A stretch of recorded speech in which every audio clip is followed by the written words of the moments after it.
প্রয়োজন ছাড়া কেউ কাউকে মনে রাখে না। দেখো এই যে প্রয়োজন ছাড়া কেউ কাউকে মনে রাখে না, এটা একটা কমন বাক্য। আমরা বাংলাতে সবসময় বলি। দেখো, সহজভাবে আমরা চেষ্টা করব এর ইংলিশে কিভাবে হবে। দেখো, একটা বাক্য সাধারণভাবে আমরা ইংরেজিতে করতে গেলে একটা বাংলা বাক্য কি করতে হয়? আগে খুঁজে বার করতে হয় ভার্ব বা ক্রিয়া। দেখো এখানে এই যে মনে রাখে না, এটা কিন্তু ভার্ব, অর্থাৎ মনে রাখা। এটা মেইন ভার্ব।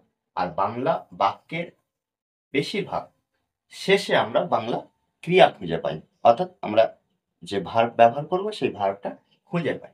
যেহেতু এখানে দেখো নেগেটিভ আছে, নেগেটিভ আছে, তাই আমাদের কি করতে হবে? নেগেটিভ এই যে না সূচক শব্দটা কি করতে হবে? প্রথমে বসাতে হবে।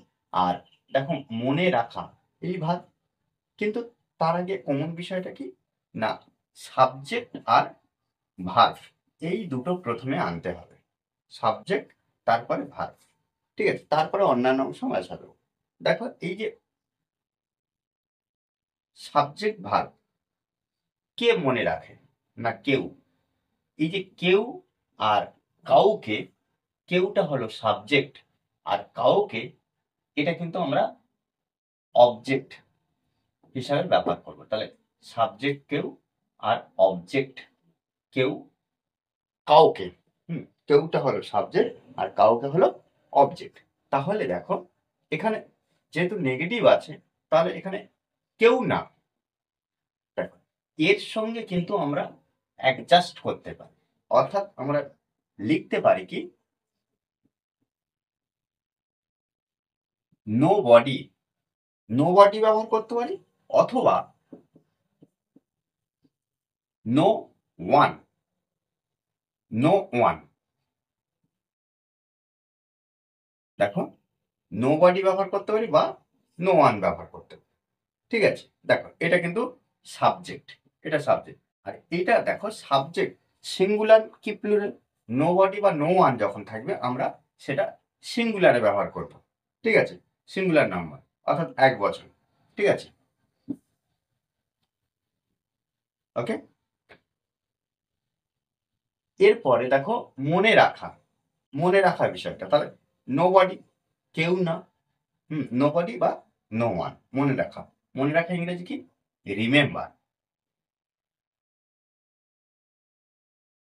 রিমেম্বার, ওকে, রিমেম্বার।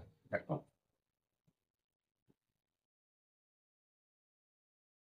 এবার একটা জিনিস দেখো, এই যে রিমেম্বার বাক্যটা কি হয়ে গেল? না, এখন অনেক কিছু বাকি আছে।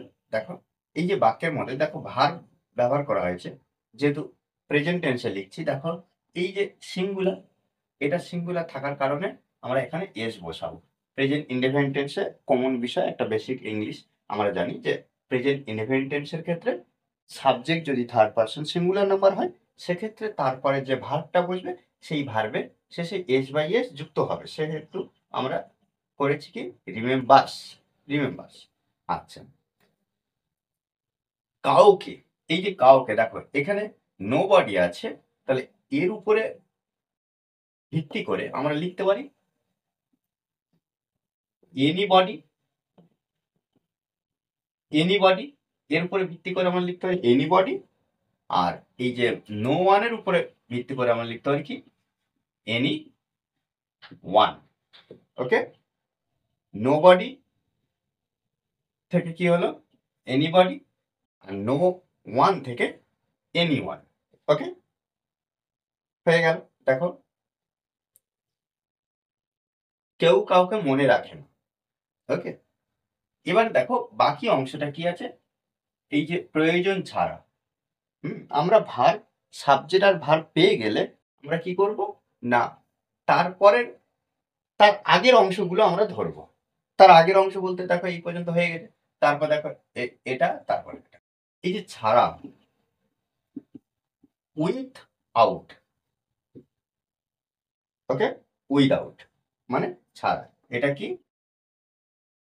Preposition, preposition without. ছাড়া। এবার প্রয়োজন, ঠিক আছে, প্রয়োজন আমরা সব থেকে প্রয়োজনীয় যে শব্দটা, এই যে প্রয়োজন ইংরাজি আমরা নিড ব্যবহার করতে পারি, ঠিক আছে। তারপরে আমরা এই যে নিডের যদি ব্যবহার না করি তাহলে আমরা লিখতে পারি কি নেসেসিটি, নেসেসিটি ব্যবহার করতে পারি। নেসেসিটি দেখো, নিড ব্যবহার করতে পারি, নেসেসিটি, অথবা আমরা ব্যবহার করতে পারি reason.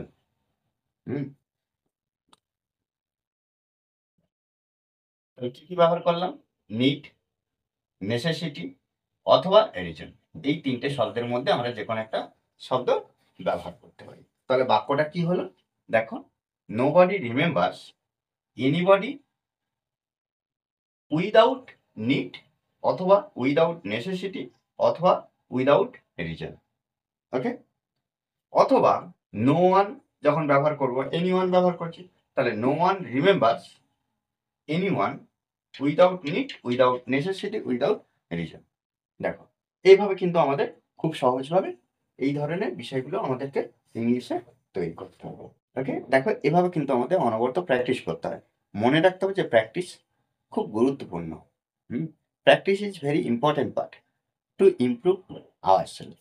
There is no substitute than practice.